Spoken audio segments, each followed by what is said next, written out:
Olha só, nós estamos num lugar bíblico, histórico, um lugar aprazível, raríssimo em Israel, porque vocês viram o deserto que é isto. E um grande acontecimento, uma grande vitória começou aqui. Uma grande vitória começou aqui. Eu vou ler o capítulo 7 de Juízes, versículo 1.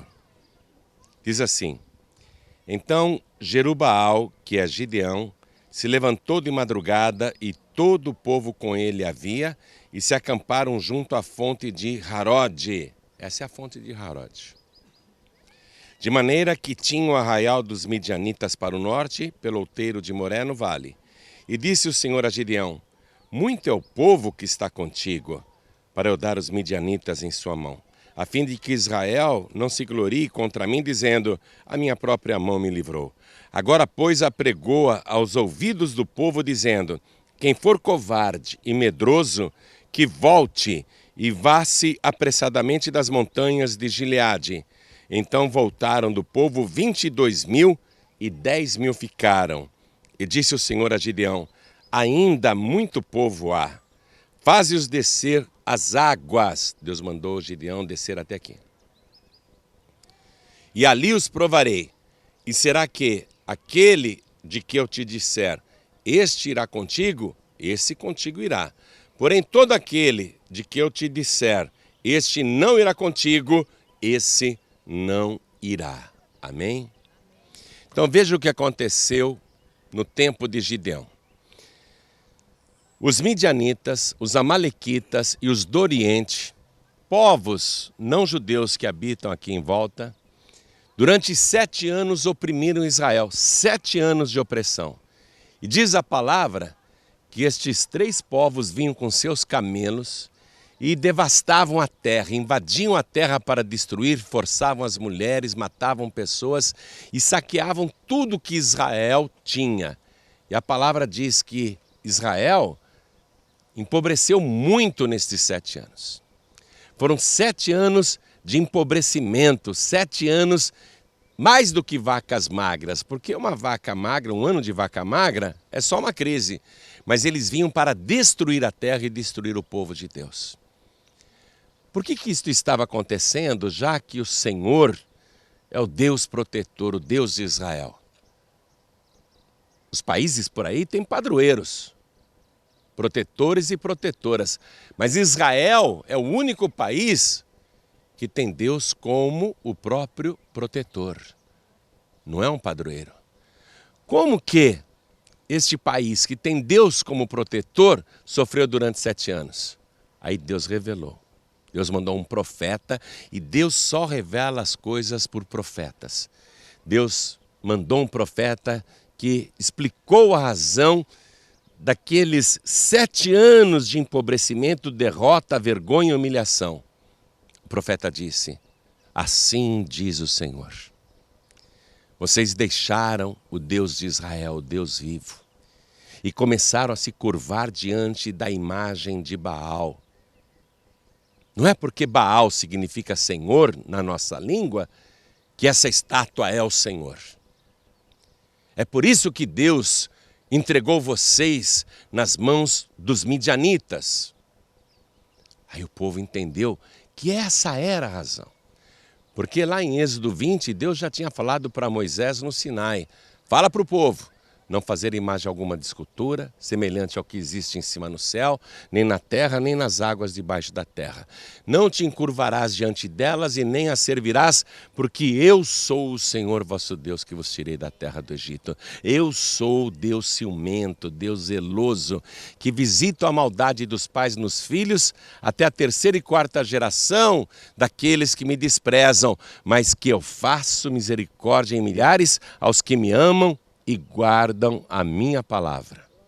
Aí o profeta veio, deu recado, e o povo entendeu por que tanto sofrimento, por que tanta doença, por que tanta pobreza. Aí o povo já começou a clamar diferente para o Deus invisível, não mais na frente da estátua de Baal, porque antes eles se ajoelhavam diante daquela estátua, Baal, que quer dizer Senhor, e pensavam que estavam orando para o verdadeiro Deus. Então eles compreenderam o erro, o engano teológico e tiraram os ídolos, as imagens de Baal e passaram a orar para esse Deus que não pode ser visto, o possuidor dos céus e da terra. Então Deus falou, agora sim, agora eu vou começar o livramento deste povo. E tinha um homem pobríssimo, medroso, que estava tentando salvar um restinho de alimento para alimentar a sua própria família, e a sua família era a mais pobre de Manassés. E ali com medo, ele recolhendo aquele trigo, recolhendo o cereal, e o pior de tudo, ao invés de estar numa eira fazendo isso, ele estava num lagar. Porque a eira é uma pedra onde o trigo é batido para separar da palha, para ficarem só os grãos. Ele estava fazendo isso no lagar, que é o lugar onde se pisa a uva. Quer dizer, ferramenta totalmente inadequada e com medo. Deixa eu fazer isso logo antes que os midianitas venham aqui e levem embora esse alimento. Aí ele está lá nessa ocupação e debaixo de uma árvore, de um carvalho, ele vê um homem. E este homem, debaixo do carvalho, o homem, com roupas diferentes, não era um amalequita, não era um midianita, não era ninguém do Oriente. Aí quando Gideão viu aquele homem, ele levou um susto, porque ele era medroso. Ele pensou que era algum inimigo, mas aquele ser disse assim, salve, varão valoroso, o Senhor é contigo. E este moço ficou impressionado. Como assim, eu, varão valoroso? Eu não valho nada. O Senhor é contigo, disse aquele ser. Aí Gideão discordou das duas afirmações. Primeiro, não sou valoroso. Segundo, o Senhor não é conosco, não. Se o Senhor fosse conosco, disse Gideão para aquele ser, se o Senhor fosse conosco, nada disso teria nos acontecido durante 7 anos. Não é assim que a gente pensa, não é assim que a gente se acha. A gente se acha pobre, miserável, incapaz. A gente pensa que não vale nada e que as coisas ruins acontecem conosco e que Deus não está vendo. Por mais que alguém diga, Deus é contigo, a pessoa fala, não, Deus é só com os outros, comigo não. Se o Senhor é conosco, por que que nos sobreveio todo este mal? Aí o Senhor, que estava sentado embaixo do carvalho, falou assim, vai nesta tua força e tu livrarás Israel da mão dos midianitas. Nesta força, eu forte? Também não concordo. Eu não tenho força nenhuma. Como? Como que eu vou livrar Israel da mão dos midianitas? Aí o Senhor disse, e aquele ser que estava ali era o Senhor, porque eu hei de ser contigo, tu ferirás os midianitas como se fossem um só homem. Aí o ser se identificou. Gideão ficou impressionado. Se Deus for comigo, eu tenho certeza que eu venço. Mas espera um pouquinho. Não vai embora não. Eu vou te trazer um presente aqui. E eu quero testar se realmente tu és o Senhor. Aí Gideão, que era pobríssimo, pegou um cabrito, fez um cozido, preparou um molho vermelho ali, preparou uns pães e trouxe para aquele ser. Quero ver se este é Deus mesmo. Aí aquele ser disse, me entrega na minha mão. Põe em cima dessa pedra. Aquela pedra era um altar indicado por Deus. Põe em cima desta pedra. Faz assim, põe primeiro a carne do cabrito. Agora pega essa caçarola que está cheia de molho vermelho, derrama sobre o cabrito e põe os pães ali de lado. Aí Gideão fez tudo isso que o Senhor estava mandando. Aí o Senhor se levantou, veio com o seu cajado, ele tinha uma vara na mão, e o Gideão está lá. Ele veio caminhando, pegou o cajado, olhou bem. Gideão trouxe o melhor cabrito. Gideão colocou o pão aqui. Gideão derramou esse caldo e Gideão olhando. O caldo escorreu pela pedra e foi até embaixo.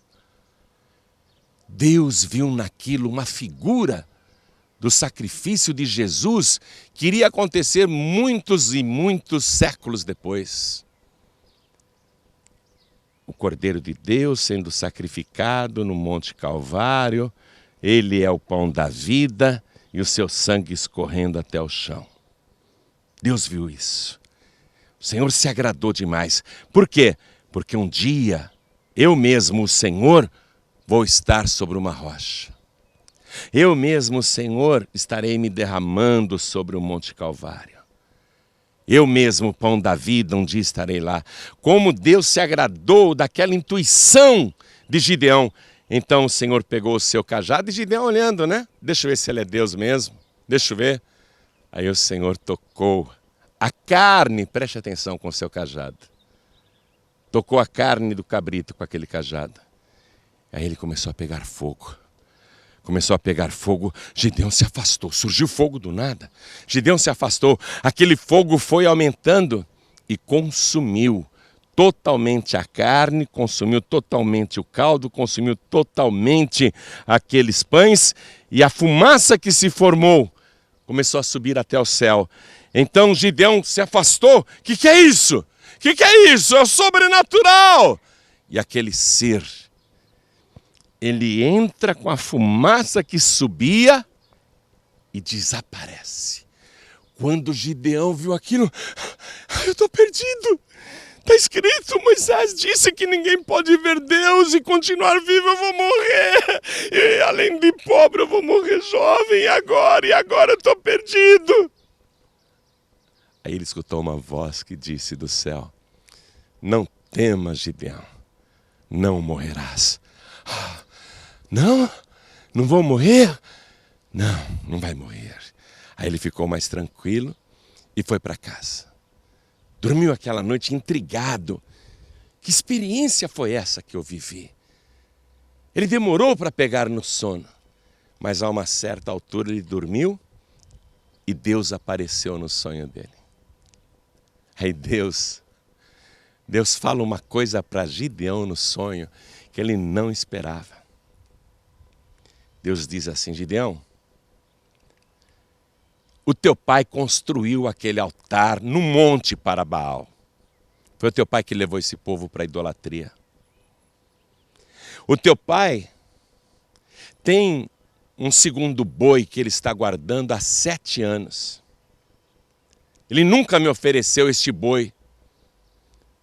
Este boi tem 7 anos, justamente os 7 anos de miséria deste povo. Gideão, sabe para que teu pai estava guardando esse segundo boi, cevando ali no cercado, esse boi gordo? Protegendo dos midianitas para dar a Baal. Gideão, eu quero que você pegue o segundo boi que é do teu pai.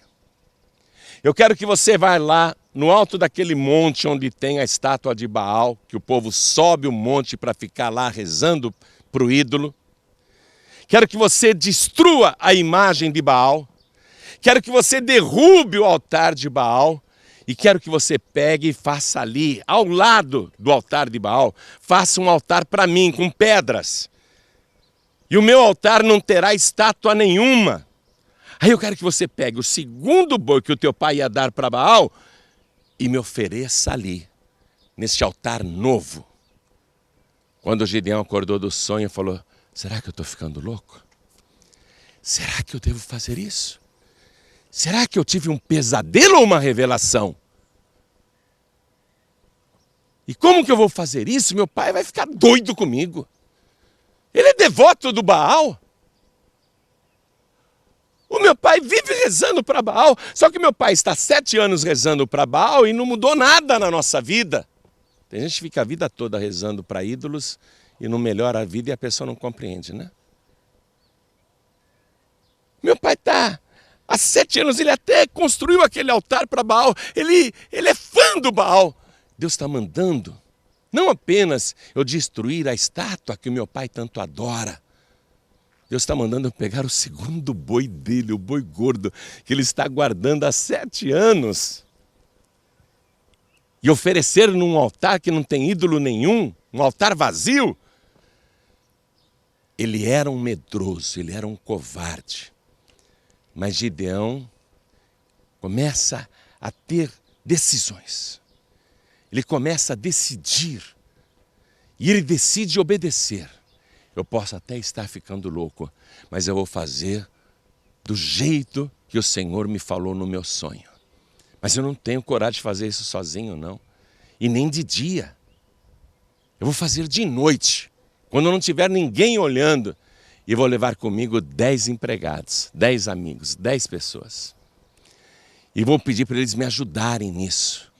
Porque construir um altar, derrubar tudo que está lá em cima e ainda levar um boi que pesa mais de 1 tonelada, sacrificá-lo lá em cima e colocar em cima do altar, eu sozinho não consigo. Então ele arrumou 10 amigos e disse, vamos comigo. Fazer o quê? Um negócio que eu tenho que fazer. Pega lá, sem o meu pai perceber, pega o segundo boi que ele está lá criando no cevadouro. Aí pegou o segundo boi. O maior medo que o boi fizesse barulho e o seu pai acordasse. E de noite eles foram até o alto do monte, onde estava o altar de Baal. Vamos quebrar tudo! E eles começaram a arrebentar a estátua de Baal e jogar os pedaços para lá. Aí pegaram o altar de Baal e demoliram. Aí pegaram pedras novas, não as pedras do altar de Baal, mas coisa nova, e construíram um novo altar. Um novo altar que não tinha ídolo nenhum. Aí Gideão pegou o boi, o segundo boi, e o sacrificou ali e o colocou sobre o altar novo. Senhor, eu estou fazendo para ti, viu? Do jeito que o Senhor pediu, do jeito que o Senhor mandou. Está vendo, Senhor? Está vendo? Aí ele foi para casa. Quando o dia amanheceu, os homens foram lá no monte rezar para Baal. E encontraram tudo destruído. E aquele altar novo com um boi em cima, sacrificado. Quem fez isso? Quem fez isso? Rapidamente descobriram que foi Gideão, porque quem faz uma coisa dessa com 10 pessoas, um conta para o outro. Ó, eu corto o meu pescoço, mas eu não conto quem foi. Né? E dedaram o Gideão. Ah, foi o Gideão? Pessoal, vamos linchá-lo. Vamos acabar com Gideão, porque ele acabou com o nosso Deus Baal, o sacrilégio que ele cometeu. E foram lá na casa de Gideão, que morava com o pai, o Joás. O Joás, que era devoto de Baal. Fizeram aquela gritaria. Joás! Joás!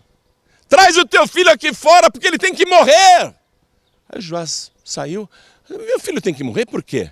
Ah, você não sabe o que ele aprontou essa noite? Ele destruiu o altar de Baal que você construiu. Ele acabou com o ídolo, ele acabou com tudo. E ele fez um altar novo para o Senhor.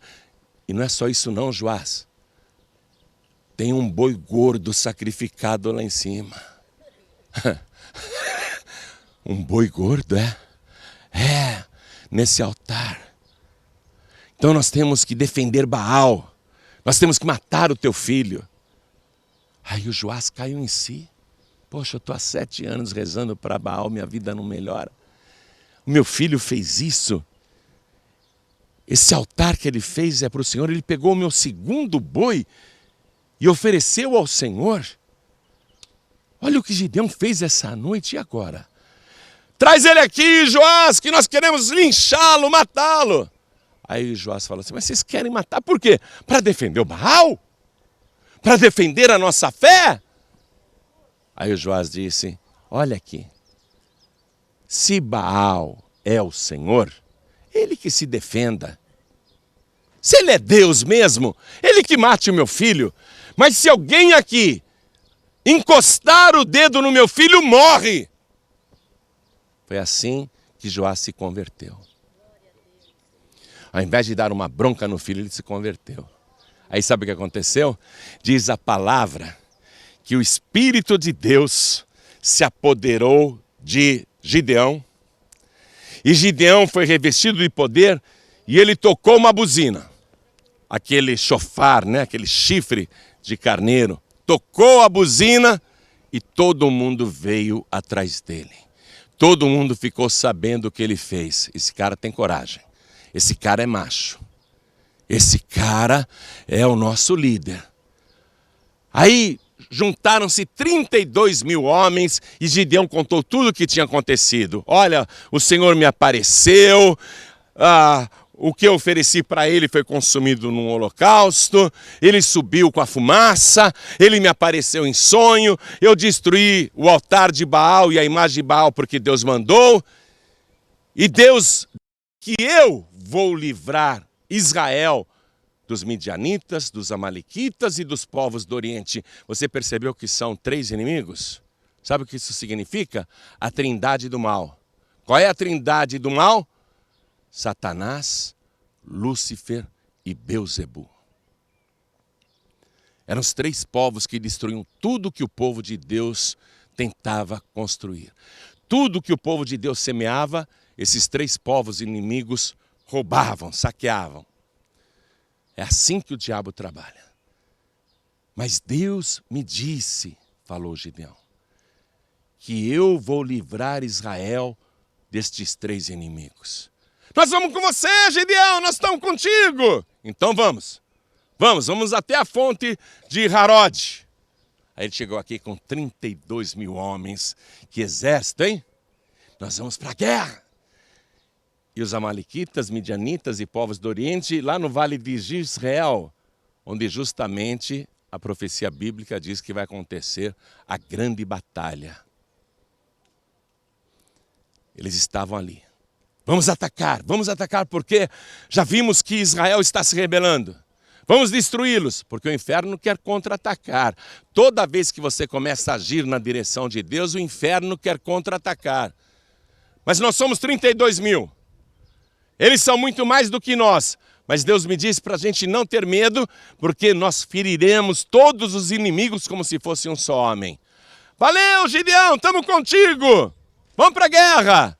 Aí o Senhor falou assim para Gideão. Gideão, é muita gente. Os inimigos são mais numerosos. Mas se vocês ganharem a batalha, vão dizer, também? Nós lutamos, nós vencemos. Deus falou, não quero dar a minha glória nem para o exército de Israel. Gideão, eu não quero que o povo pense, porque eu vou dar a vitória, que foram eles que conseguiram a vitória. Então faça o seguinte, Gideão, diga assim, quem for medroso e covarde, que volte para casa. Aí um ficou pensando, medroso e covarde? Eu sou medroso e covarde, eu admito que eu sou um rato. Eu vou para casa. Eu também sou um rato, eu vou para casa. Eu também sou um medroso, eu vou para casa. Eu tenho mulher e filhos, eu vou para casa, eu não vou para a guerra. E voltaram 22 mil homens, ficaram só 10 mil. Gideão olhou e falou, poxa, 10 mil, menos do que a metade do que eu tinha. Será que eu não estou ficando doido ou não? Eu fico ouvindo essa voz e fazendo o que ela manda. Só me manda fazer coisas absurdas. 10 mil pessoas apenas, menos do que a metade que eu tinha. E agora? Aí Deus diz, ô Gideão, ainda é muita gente. Como é que é, Senhor? Ele ouvindo a voz, né? Só ele ouvia aquela voz. Muita gente, Gideão. 10 mil é muita gente. Pega esses 10 mil e faz descer até as águas. E manda beber água. E eu vou te dizer quem vai contigo e quem não vai. Aí Gideão pessoal, todo mundo aqui, Deus mandou vocês beberem água. Ele vai escolher os guerreiros. Aí chegava alguém aqui, se ajoelhava, botava a cara na água e lambia a água. Aí Deus falava, ô Gideão, põe esse do lado esquerdo. Ô, você aí, vai para o lado esquerdo, você também, você também, você também, vai para lá, você também, você também, você também, vai para lá. Todo mundo que estava bebendo água desse jeito, você aí, vai para lá, você, para lá. 9.700 homens foram colocados do lado de cá. Só ficou 300 aqui, à beira d'água, só 300. Porque esses 300 não beberam água do jeito que os outros beberam. Eles chegaram aqui, se ajoelharam e fizeram assim, ó.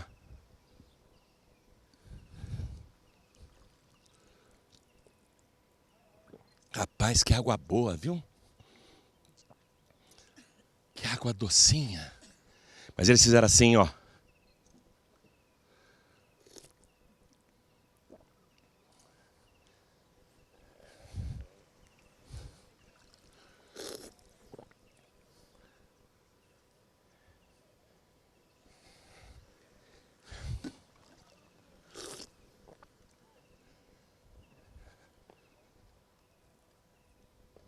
Gideão, esses 300 aí é que irão para a guerra contigo. Gideão falou, como é que é? Eu pensei que era uns 9.700. Como é que é? Eu estou ficando doido, essa voz fala comigo só loucura. Essa voz só me diz coisas estranhas. Ai, ai. E esses 300, dá para o senhor repetir, por favor? É com esses 300 que você vai vencer os 3 exércitos inimigos que estão no vale de Jezreel, cobrindo a terra como se fossem gafanhotos. Só com esses 300. Pode ir para a guerra, Gideão. Eu sou contigo, mas se você está com medo ainda, faz o seguinte. Hoje à noite, pega alguém com você, o teu assistente, o teu ajudante, o teu auxiliar, e vai furtivamente no acampamento inimigo. Vai ouvir lá. Você está com medo, Gideão? Vai lá ouvir. Aí Gideão esperou chegar a noite e foi. Levou o moço com ele. Chegaram lá no Vale de Israel, um monte de barraca montada que se perdia de vista. Os sentinelas apostos. Aí Gideão e o moço, sem serem vistos, chegaram atrás de uma barraca onde 2 soldados estavam conversando. 2 soldados inimigos conversando.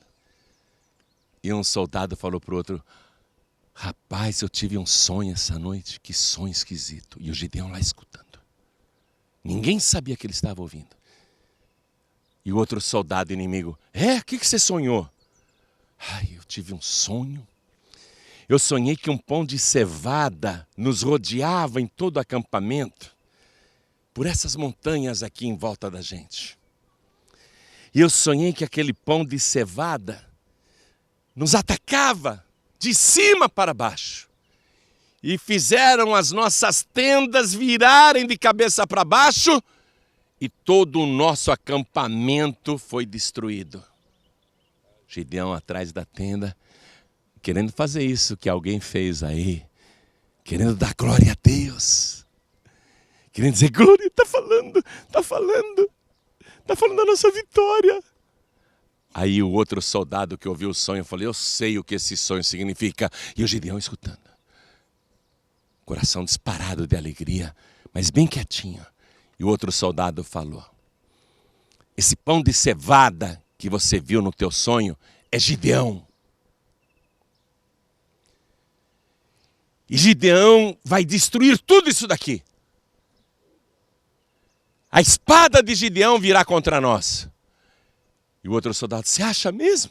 E quando Gideão escutou o seu nome na boca do inimigo, ele ficou muito alegre, porque era o próprio inimigo confessando a vitória de Gideão. Eu quero que você escute isso. Satanás te ataca há muitos anos e não é de hoje. Mas essa palavra é viva e atual. E o próprio inferno, Satanás, Lúcifer e Beelzebu e todos os demônios das profundezas do inferno que já se armaram para acabar com você, o próprio Satanás vai confessar a tua vitória. O diabo vai reconhecer que ele não tem chance contra a tua vida, porque Deus é contigo. E todos que te perseguem, te oprimem, e não apenas falo de pessoas, mas também misérias, sofrimentos e doenças, todos os teus adversários, todos os teus midianitas, amalequitas e do Oriente, vão ter de confessar a tua vitória. Você vai ouvir isso da boca de muitas pessoas. Eles vão reconhecer que Deus é contigo. Aí Gideão alegre, volta em silêncio para o acampamento, chega lá para os 300. Eu já sei o que nós vamos fazer. Eu já sei. Por que Gideão, que não tinha estratégia nenhuma, agora sabe o que vai fazer? Porque a estratégia saiu da boca do inimigo. O inimigo confessou a vitória de Gideão. Gideão disse: nós vamos nos dividir em 3 grupos de 100. E nós vamos esperar a noite. E vamos rodear aquele acampamento dos nossos inimigos. E vamos fazer isso ficando nas montanhas. Vamos nos distribuir nas montanhas em volta deles, porque eles estão no vale. E cada um de vocês levem um vaso e uma tocha, por enquanto, apagada dentro do vaso. Mas na hora que eu mandar, vocês vão acender essa tocha. E vocês vão fazer do jeito que eu fizer. Olha aqui, Gideão explicou para os 300. Vocês fiquem atentos em mim, porque do jeito que eu fizer, vocês vão fazer. Você tem sempre que olhar para o líder e fazer como o líder está fazendo. Gideão disse: do jeito que eu fizer, vocês façam também. É por isso que eu acredito na palavra de Deus. Porque ali está a estratégia de vitória que eu e você precisamos. Para acabar com sofrimento, doença, miséria, vergonha e humilhação. É só você pegar a palavra de Deus e a estratégia está lá. E o que é melhor para a gente é que a estratégia na palavra de Deus não está vindo da boca do inimigo, mas está vindo da boca do Deus Todo-Poderoso, aquele que vela pela sua palavra para cumprir. Leia a palavra de Deus. Faça como o nosso líder maior, que é Deus, está mandando. Você pode até achar estranho. É estranho demais, porém obedeça a Deus sem pestanejar.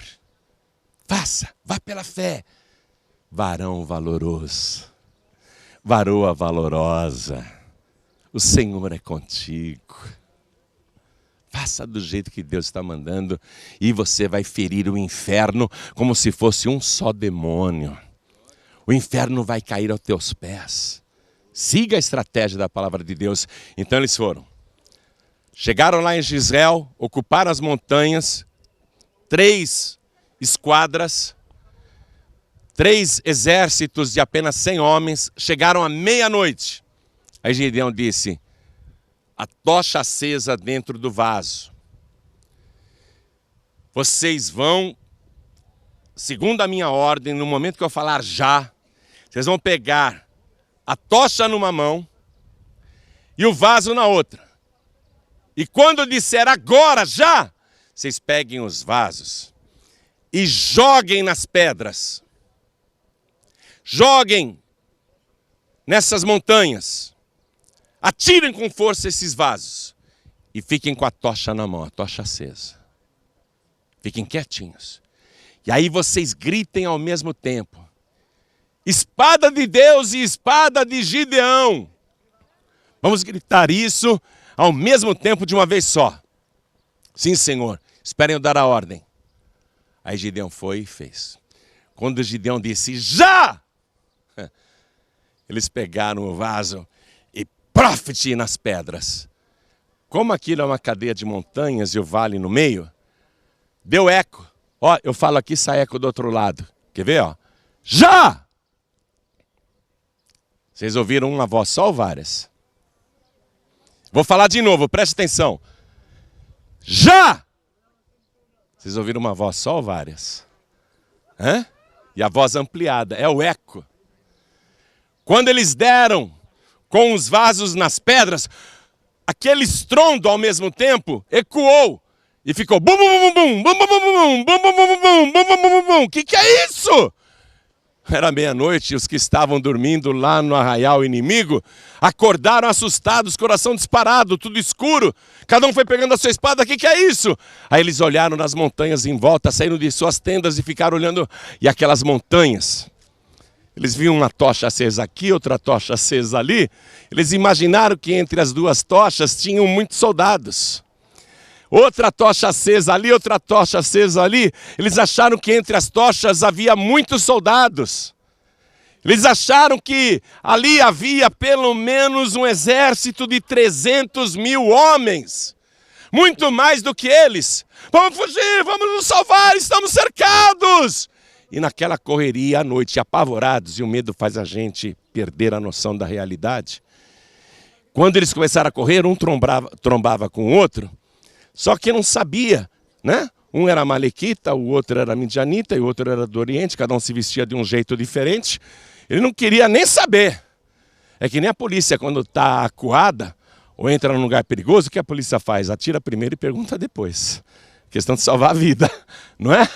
Então eles encontravam pessoas ali no próprio acampamento, na escuridão e com o pavor, não sabiam quem eram. Será que é de Israel? E um foi enfiando a espada no outro. Foi enfiando a espada no outro. Diz a palavra que eles se mataram. E os que conseguiram correr, uma minoria, Israel, aqueles 300, perseguiu e acabou com o resto. E houve grande livramento, grande libertação. E Deus foi glorificado. Você sabia que nos quartéis do mundo todo, não só em Israel, mas no mundo todo, essa vitória de Gideão é estudada como estratégia de guerra? Vencer uma guerra com inteligência e com obediência, com disciplina. Você quer vencer? Quem aqui quer vencer? Quem aqui quer vencer? Tem que ter inteligência, mas disciplina e fé. Fé em quem? Em Baal? Você está derrotado. Fé em Baal, você vai continuar um derrotado, uma derrotada. Você tem que ter fé no único e verdadeiro Deus, o possuidor dos céus e da terra, cujo nome é o Senhor dos Exércitos. Quer tomar posse dessa vitória? Então se levante, por favor. Pastor Ubiratã Araújo, faça esta oração aqui, porque eu quero que você faça o que eu fiz aqui, ó. Você viu que eu bebi essa água? Pensa que eu vou ficar com dor de barriga, é? Não, tu é mais forte, gente. Você vai ficar mais forte. Sabe por quê? Foi aqui neste lugar que Deus deu para cada homem a força de 1000 homens. Diga, eu quero ter a força de 1000 homens. Pastor Neilton, pastor Daniel, pastor Joaquim Neto, pastor Daniel, fiquem aqui também. Eu não ouvi direito. Quem quer a força de 1000 homens, levante a mão. Então diga, eu quero a força de 1000 homens. Mas vem cá, a gente tem uma guerra que não é contra a carne nem contra o sangue. A nossa guerra é contra o inferno, contra as hostes espirituais da maldade, não é isso? Mas no dia a dia a gente não enfrenta uma guerra? No dia a dia a gente não enfrenta uma guerra? Tem gente que diz assim, todo dia tem que ser matar um leão. Não é? Não é que todo dia é uma batalha? Uma batalha para ganhar o pão, uma batalha para sustentar a família, uma batalha para pagar as contas, para pagar a prestação. Não é uma guerra diária que você enfrenta? Não é uma guerra com os filhos que estão oprimidos, perturbados, muitos ali no crack, na cocaína, na bebida. Não é uma guerra isso? Não é uma guerra você ver o teu filho, a tua filha, o teu pai, a tua mãe desviados ou sem salvação? Não é uma guerra você pelejar para salvar aquela vida? Não é uma guerra? É todo dia, gente. É uma guerra. E no seu trabalho, você que tem uma empresa, você que tem um negócio, não é uma guerra para continuar com a porta aberta, pagar os funcionários, pagar todo mundo, pagar os impostos direitinho? Não é uma guerra todo mês, todo dia, todo mês? É uma guerra. Todos nós estamos em guerra. Mas a partir de hoje, se você obedecer a Deus, você vai produzir por 1000 homens. Você vai ter a força de 1000 homens.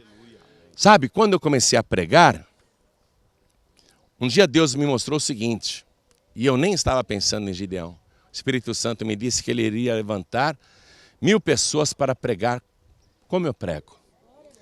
E eu trabalho para levantar esses 1000. Só que aí Deus viu que esse trabalho é muito lento. Levantar 1000 homens como o pastor Ubiratã, levantar 1000 homens como o pastor Newton Rocha, levantar 1000 homens como o pastor Joaquim Neto, levantar 1000 homens como o pastor Daniel, não é do dia para a noite não, gente. Eles estão há 20 anos comigo, 15 anos comigo. Não é brincadeira não. Preparar um soldado desse demora muito. Aí Deus falou, esse trabalho é lento. Eu vou fazer o João Ribe pregar por 1000 pregadores. Aí Deus foi me colocando para pregar no rádio. E hoje eu não prego por 1000 pregadores. Hoje eu prego por 10 milhões de pregadores só no Brasil. Ou muito mais que isso. Nunca fui para Angola, Moçambique, Cabo Verde, mas eu estou lá pregando, hein? Hoje eu prego por milhões de pregadores. E continuo trabalhando para Deus levantar 1000 que façam o que eu faço. Você que enfrenta essa luta diária, a partir de hoje, vai ter a força de 1000 homens aqui neste lugar sagrado. Inclusive, pastores, depois nós vamos consagrar o azeite aqui, para ungir as pessoas no Brasil e em Portugal, para que elas também tenham o poder de produzir por 1000 homens. Amém? Nós vamos fazer isso aqui, porque aqui é o lugar onde Deus prova as pessoas. Isso aqui que eu estou vendo, sabe o que é?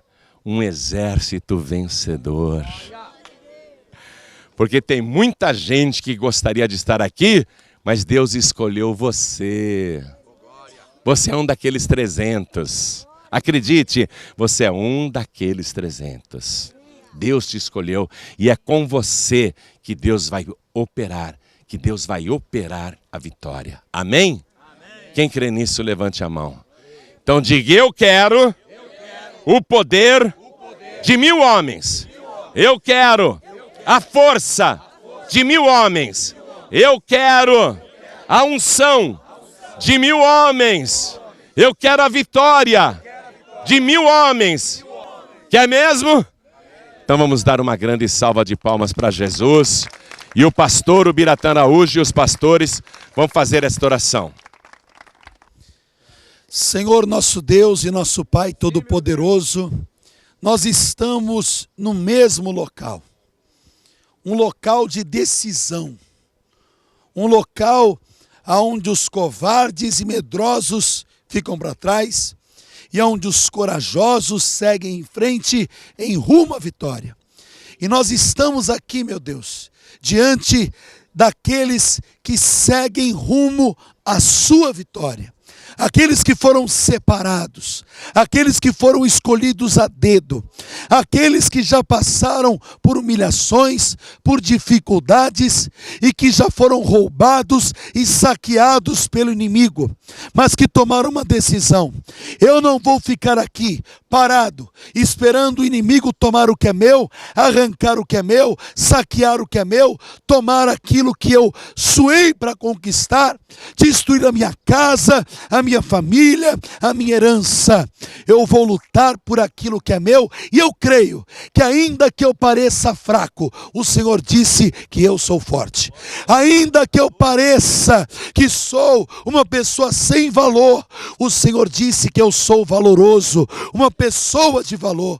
Então, se Deus disse que eu posso, se Deus disse que eu tenho valor, se Deus disse que eu vou vencer, não importa o que os outros digam de mim, não importa o que os outros pensam de mim, o que importa é o que Deus pensa de mim e o que Ele determinou para o meu dia de amanhã. Meu Deus, em nome do Senhor Jesus, eu profetizo sobre cada pessoa que está aqui agora e sobre cada pessoa que está assistindo esse DVD, vendo esse vídeo, que esta mesma unção que foi colocado sobre cada um dos 300 de Gideão estará também sobre cada uma dessas pessoas, em nome do Senhor Jesus. Dá, meu Deus, as mesmas estratégias, a mesma inteligência, a mesma coragem, a mesma valentia, a mesma fé de seguir em frente, de ter, meu Deus, a capacidade de confiar em Ti de uma tal maneira que aquilo que for necessário ser feito, será feito. Se o Senhor pedir para que nós abrimos mão daquilo que o Senhor colocou na nossa vida, se o Senhor pedir para que haja renúncia, se o Senhor pedir para que nós venhamos sacrificar a nossa vida, eis-me aqui, eis-nos aqui, Senhor, para fazer a Tua vontade, assim como Gideão. Eu creio e eu profetizo que será a vida de cada pessoa que está aqui, de cada pessoa que vê esse vídeo, é o que nós te pedimos e já te agradecemos, em nome do Senhor Jesus. Amém e graças a Deus. Amém. Glória a Deus.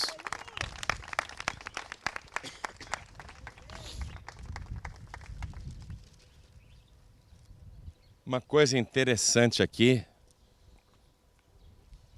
que eu leio no versículo 25, e aconteceu naquela mesma noite, diga hoje mesmo. Hoje mesmo. E aconteceu naquela mesma noite que o Senhor lhe disse: toma o boi de teu pai, a saber, o segundo boi de 7 anos, e derriba o altar de Baal, que é de teu pai, e corta o bosque que está ao pé dele, e edifica ao Senhor teu Deus um altar no cume deste lugar forte, num lugar conveniente, e toma o segundo boi, e o oferecerás em holocausto com a lenha que cortares do bosque. Então Gideão tomou 10 homens dentre os seus servos, e fez como o Senhor lhe dissera.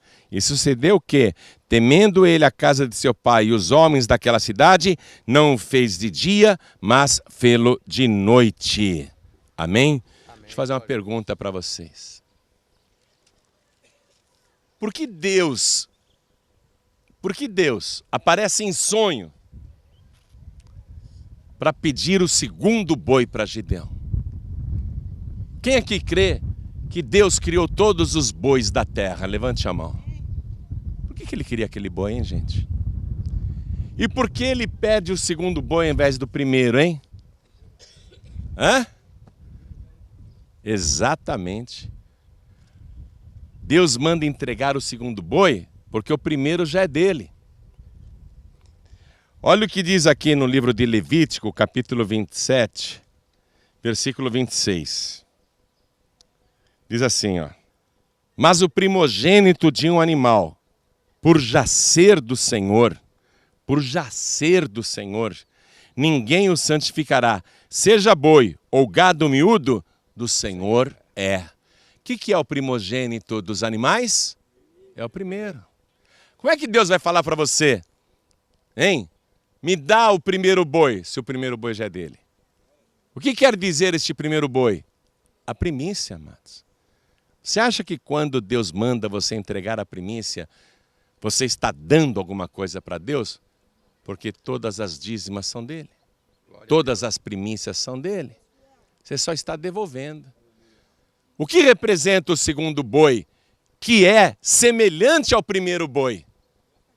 A oferta alçada, amados. É a mesma natureza, o mesmo peso. Está entendendo? Aliás, o segundo boi aqui, ele era mais pesado que o primeiro boi. Porque o primeiro boi mal tinha ração ou capim para comer. Mas o segundo boi estava engordando a cada dia. Era o boi gordo, há 7 anos engordava. Quem está entendendo, diga amém. Amém, Senhor Jesus. Então, a pessoa diz, eu não dou as primícias. Você não dá mesmo. Você é rebelde. Você não dá porque você jamais poderia dar as primícias. O máximo que você pode fazer é devolver para Deus as primícias. Você pensa que está dando alguma coisa para Deus quando você dá o santo dízimo? Não está. Você está devolvendo. O que você realmente dá é a oferta alçada. Amém? Por isso que Deus disse, eu quero o segundo boi do teu pai. E vê outro detalhe, amados. Isso eu quero ler aqui. Olha aqui, ó, quando o Senhor apareceu para Gideão lá no Carvalho. Olha aqui. Versículo 14. Então o Senhor olhou para ele e disse, vai nesta tua força e livrarás a Israel da mão dos midianitas. Porventura não te enviei eu? E Gideão lhe disse, ai, Senhor meu, com que livrarei a Israel? Eis que a minha família é a mais pobre em Manassés e eu, o menor da casa do meu pai. Quer dizer, de todos os pobres que havia em Israel, ele era o mais pobre dos pobres. Aí Deus chega para uma pessoa pobre e manda dar o segundo boi. O dono de todos os bois da terra manda um pobre, que é o mais pobre dos pobres, que precisa tanto, que está na miséria. Deus manda dar o segundo boi. O que você entende nisso? Que nem o pobre nem o rico podem deixar de entregar o segundo boi. E ainda que seja um sacrifício, uma coisa difícil, a pessoa tem que fazer. Amém? Guarda isso no teu coração e vigia, porque isso é uma estratégia. O Espírito de Deus só revestiu Gideão quando ele foi fiel naquilo que Deus mandou ele entregar.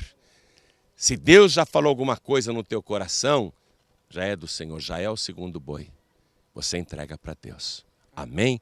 Porque na mesma noite o Senhor te visitará. Vamos dar uma grande salva de palmas para Jesus. Deus te abençoe.